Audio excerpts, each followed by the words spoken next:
Donc le rabbi, grâce à son travail, grâce au travail du Melech HaMashiach sur terre, fait venir la Shrina sur terre dans sa maison, et grâce à ça fait venir le Yikar Shrina, c'est-à-dire la volonté, le cœur de Dieu qui va être avec nous, avec le Rabbi Melech HaMashiach au 770, et dans le Kuntras Bet Rabbeinu chez Bebavel, chez Av Migalim, c'est-à-dire on est sauvé en 770, au 770, grâce à ces deux niveaux de Shrina, 385 et 385, 770. Au 770, aussi bien au niveau de l'endroit, l'espace, c'est-à-dire 770 Eastern Parkway à New York.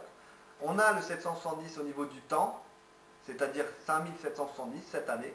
Et on a le 770 au niveau de la Shrina deux fois, c'est-à-dire la Shrina en tant que 770, c'est en tant que le cœur du peuple juif, c'est-à-dire Anassi ou Akol, comme c'est marqué dans Parashat Rukat, c'est-à-dire le Rashi qui explique là-bas dans Parashat Rukat, c'est-à-dire le Rabbi Melech HaMashiach lui-même, qui lui-même est Shrina. Hachem nous promet toujours de nous accompagner avec sa Shrina en exil. Ça veut dire quoi accompagner? La Shrina quitte le Beth Amikdash, quitte Jérusalem. Comment on peut expliquer ça exactement aux gens? C'est marqué là-bas dans la Gemara Megillah, c'est marqué au moment où la Shrina, on pose la question, on avait déjà parlé de ça dans la marloquette de Rabbi Yitzhak et de Rabbi Eliezer, c'est où est-ce que va la Shrina, où se trouve la Shrina au moment où le temple est détruit, où est-ce qu'elle va?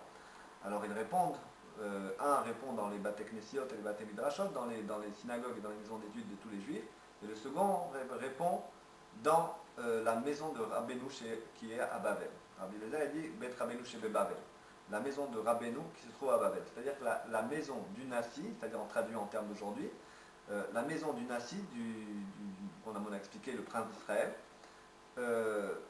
en exil, là où il sera. C'est-à-dire ça pourrait être en France, comme Rachi à Troyes, ça pouvait être chez le Rambam en Égypte au Caire, ça pouvait être dans tous les endroits où tous les juifs ont résidé, et aussi récemment, le plus récemment possible, au 770, de manière actuelle, au 770, il tente par quoi à New York. Donc la Shrina se trouve à New York, comme on l'a expliqué dans le contraste Bet Rabbeinu chez Bebavel, le rabbi l'a expliqué très clairement. Mais quand on va prier comme ça au mur à Jérusalem, elle est aussi là-bas. Oui. Dans le Tanya, il y a eu dans la Gemara, une explication comme ça. Il y a un Apicores qui est venu voir un sage de la Gemara, lui disant, dites-moi, la Shrina, vous nous expliquez qu'une fois elle est là, une fois elle est dans le temple, une fois qu'elle est le Bet Rabbeinu, une fois elle est à quel endroit exactement la Shrina? Combien de Shrina est-ce que vous avez? C'est une bonne question. Voilà, combien de Shrina on a?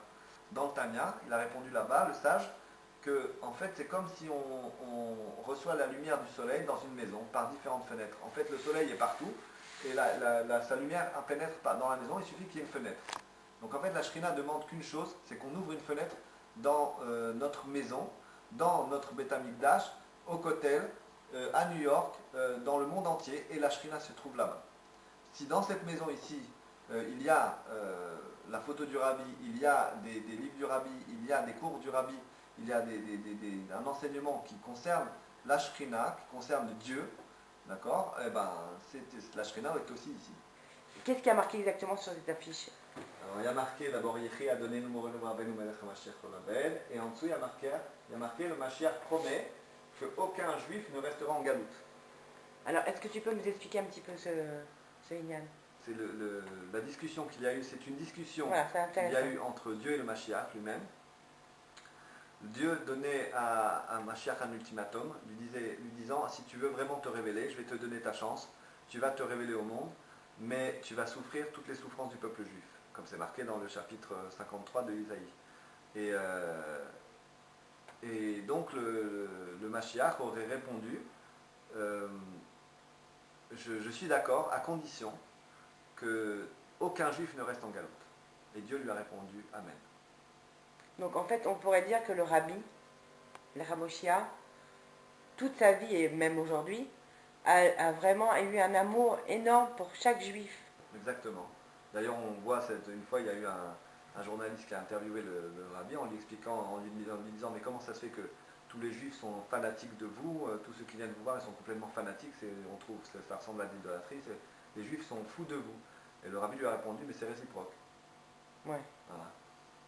Je pense qu'on aura une une suite à tout ce cours sur Bati Legani. Oui, ce n'est qu'un début, c'est juste pour donner un petit peu l'appétit aux gens d'étudier cette série de Mahamarim. Pour cette grande fête qui sera donc Yud Shvat, 5770, Bezrat Hashem au Bet Amikdash, avec les nuages, sur les nuages du ciel, on va tous être transportés comme un seul homme, au Bet Amikdash de tous les coins du monde. On va tous arriver, toutes les synagogues, toutes les maisons juives qui sont comme des synagogues, et tous les juifs seront ensemble pour la Simcha, pour la grand festin du Shor Rabar et de Léviathan, que le Rabbi a déjà dit, c'est déjà prêt, tout est déjà prêt là-bas, rien qu'on a besoin que de s'asseoir et commencer être avec tout le monde, chanter les chants et danser, et être dans la Simcha. Voilà. Merci. Vive le roi Mashiach.